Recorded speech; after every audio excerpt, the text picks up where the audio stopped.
All right, so I did the back before doing the front, so that's why in the beginning of the video you guys see that the back is basically done and the front is not done. I think it was kind of easier for me to do it this way, to map it out. So I did 3 sections. I did the back all in regular box braids, and then I did the front with the cornrows going back or to the side. As you guys can see, I'm getting a lot better with organizing my box braids and getting my braids better. At the end of the video you guys will see that I'm getting a lot better. I'm understanding the technique a little bit more.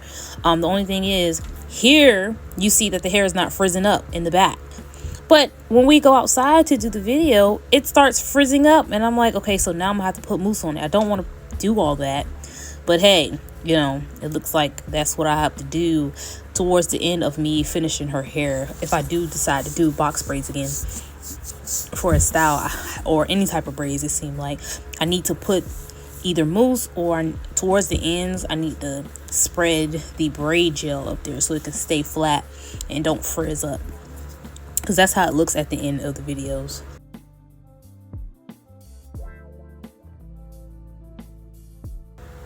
All right, so this is without the beads, because I came to the realization that I don't have any beads at all. Like, not a lot of them. And this is the frizz I was talking about. As soon as we came outside, like, her hair started frizzing up really bad, and I was just like, okay, it still looks good, but I think I just need some mousse to add to it or whatever. But yeah, you guys can see that I did really good. I think this part is just only the back portion that I'm showing, but the braids look freaking spectacular. Like, I did a really good job.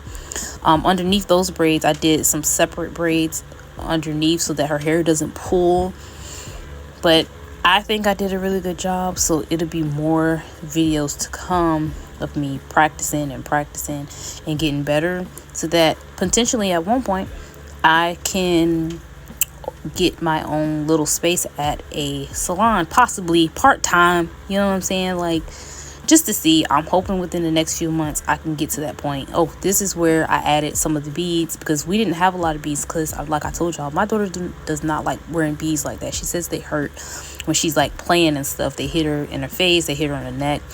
But this is what I came up with temporarily.